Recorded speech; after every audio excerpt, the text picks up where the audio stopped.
Welcome back. और आज हम करने लगे वेव्स और उसकी टाइप्स। ठीक है, तो हम ये देखते हैं सबसे पहले कि वेव होती क्या है। तो वेव क्या होता है? Carry off energy. Carry off energy मतलब देखो, एनर्जी हम उसे कहते हैं कि अगर एक चीज क्या कर रही हो, अपना डिस्टेंस तय कर रही हो, ठीक है, अपना डिस्प्लेसमेंट तय कर रही हो, तो हमारे पास हम क्यों उसको एनर्जी कह रहे हैं? क्योंकि एनर्जी बराबर होता है वर्क के। तो वर्क हो रहा है ना, देखो अगर मैं वेव जनरेट कर रहा हूँ यहाँ पे, जो मैं बोल रहा हूँ, ये वेव यहाँ से जाते जाते आगे जा रही है, इसका मतलब है यहाँ पे वर्क डन हुआ। जब वर्क डन हुआ तो हम ये कह सकते हैं कि जो वेव है वो कैरी ऑफ एनर्जी। और कैरी ऑफ एनर्जी का मतलब ये कि एनर्जी का एक जगह से दूसरी जगह चले जाना। तो यहां से मैंने बोला बात आगे चली गई, तो ये क्या हो रहा है? ये कैरी ऑफ एनर्जी हो रहा है। और एनर्जी क्यों कहा है हम, क्यों कह रहे हैं उसे? क्योंकि वो डिस्प्लेसमेंट, अपना डिस्टेंस तय कर रहा है। ठीक हो गया, यहां तक बात आई, समझ गुड।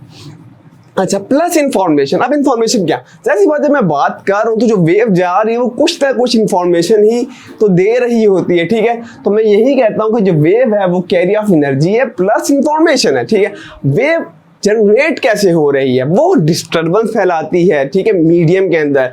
मीडियम के अंदर भी फैला सकती है और मीडियम के बगैर भी। अब यहाँ पे हाउ, कैसे?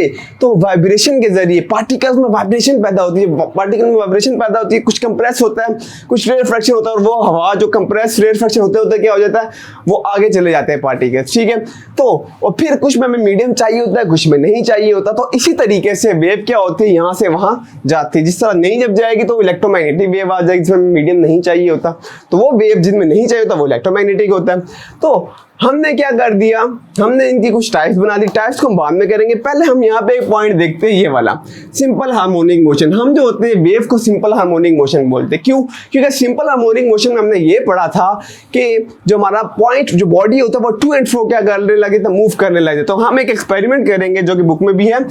मेरे पास ये वायर है और उस वायर का ये वाला पार्ट मैंने जो है इसको रेड से मेंशन कर दिया, ठीक है, टेप लगा के।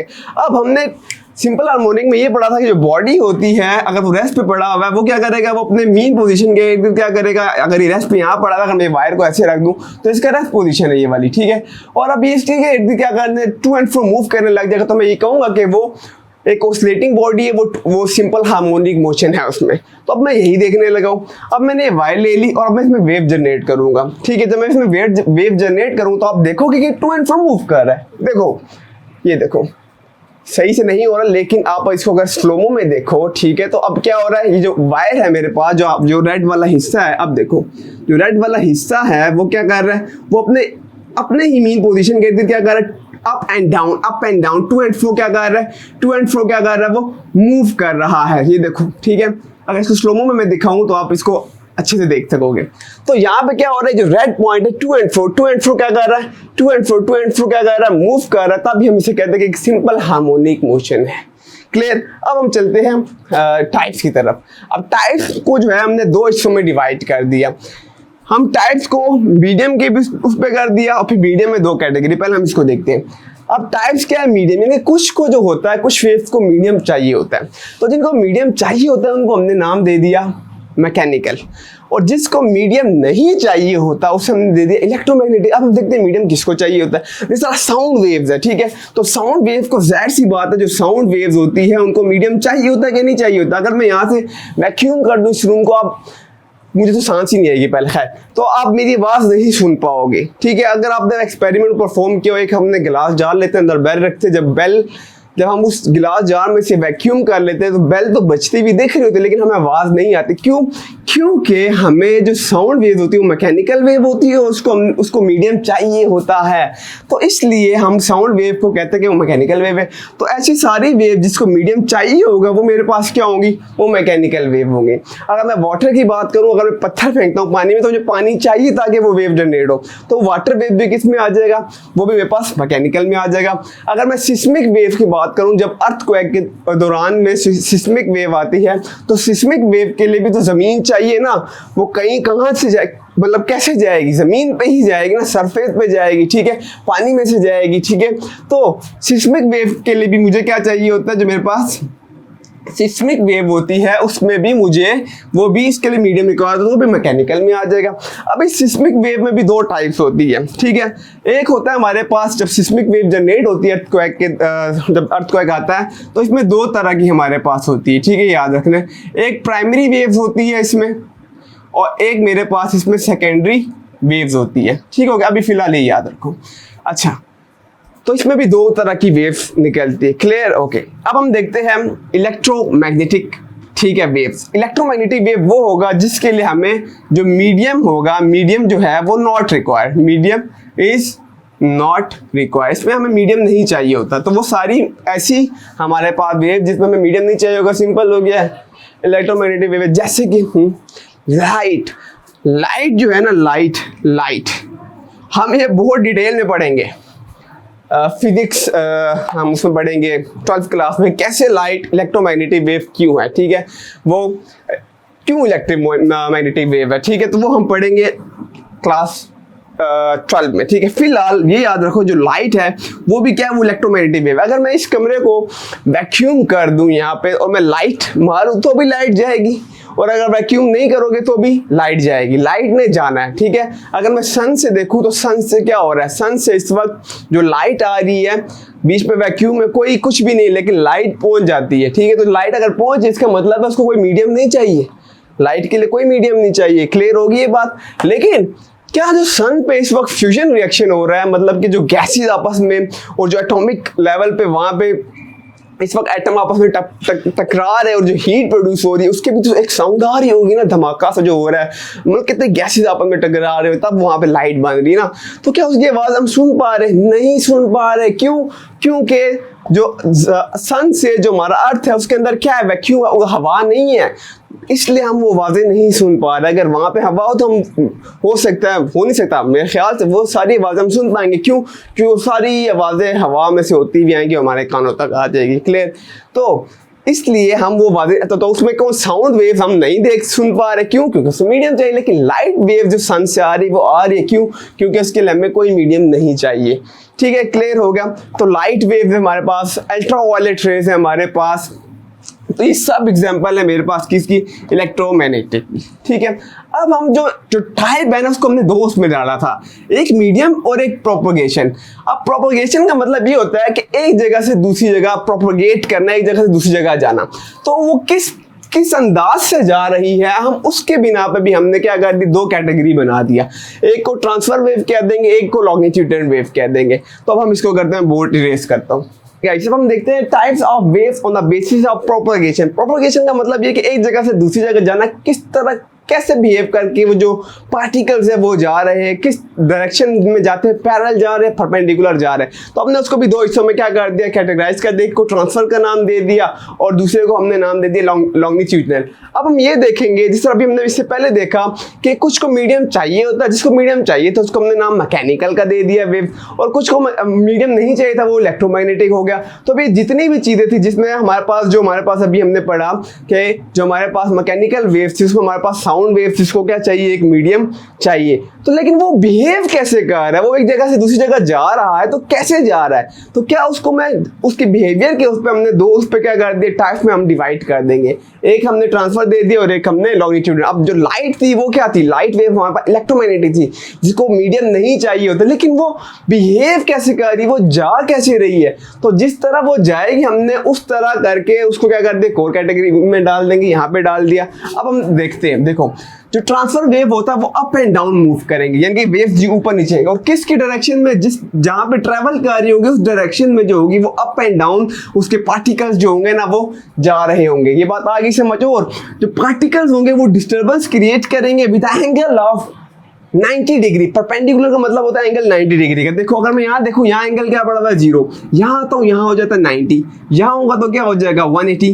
देखो ना ये हाफ डी जो होती है पूरी होगी, यहाँ होगा 270, यहाँ होगा तो 360, अगेन ये चलता जाएगा फिर 90, इस तरह का मैं चलता रहूँ। तो ये देखो ये क्या बना रहा है, यहाँ परपेंडिकुलर बन रहा है, यानी कि वो जिस डायरेक्शन में जा रही है वो वेव क्या हो जाती है, वो परपेंडिकुलर बन जाती है। मैं साउंड वेव की बात नहीं कर रहा, वो यहाँ आएंगी। अब भी हम देखेंगे जो हमारे पास एग्जांपल में वो रेडियो वेव है। रेडियो वेव सेम ऐसे ही बिहेव कर रही होती है, लाइट वेव सेम ऐसे बिहेव करती है, माइक्रोवेव भी ऐसे बिहेव करते हैं। फिर जो लास्ट हमारे पास सिस्मिक वेव, तो सिस्मिक वेव में हमारे पास दो टाइप, जब अर्थक्वेक आती है तो दो तरह के जो है ना वेव्स आती है। एक एस वेव्स होती है जिसको हम सेकेंडरी वेव्स कहते हैं, और एक प्राइमरी वेव्स कहते हैं। जो सेकेंडरी वेव्स होती है वो इस तरह बिहेव करती है, ठीक है, वो इस तरह बिहेव करती है। और हमने ये भी देखा था कि जो सिस्मिक वेव्स है उसको क्या होता है, मीडियम चाहिए होता है।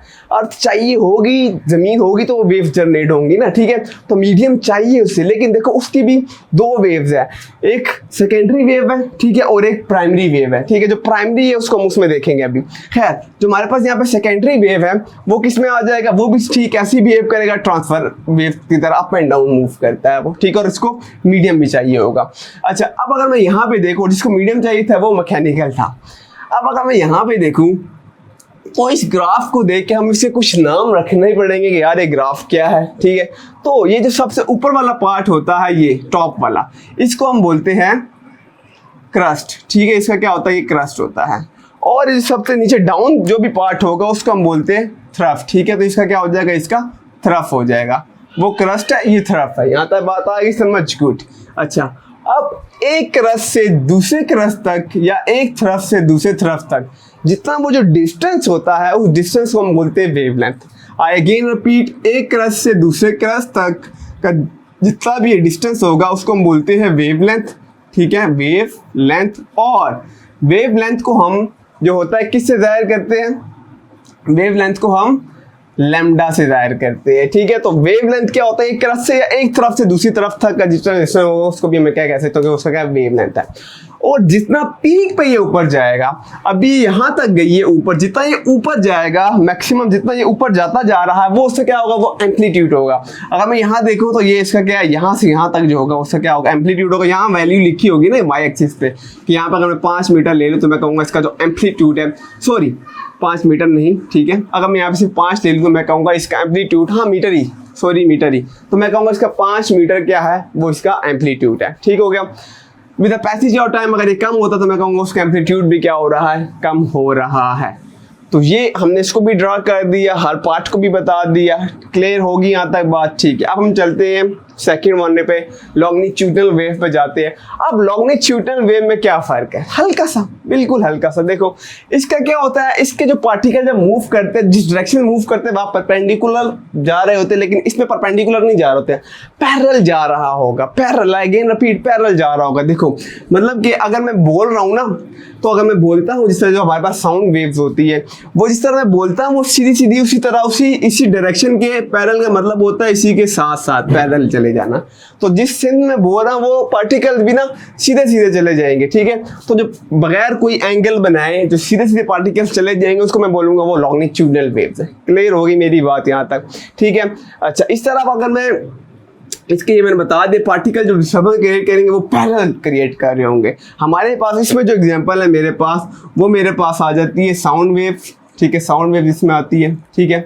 इसमें हमारे पास आ जाता है अल्ट्रावायलेट रेज, जो अल्ट्रावायलेट रेज है ना वो भी क्या कर रहा होता है, वो भी इसी तरह मूव कर रहा होता है, ठीक है। अल्ट्रावायलेट वेव्स आ जाती है मेरे पास, और इसमें हमारे पास वो आ जाता है साउंड वेव, अल्ट्रावायलेट वेव्स, और लास्ट वन हमारे पास इसमें सिस्मिक वेव आ सकती है, ठीक है।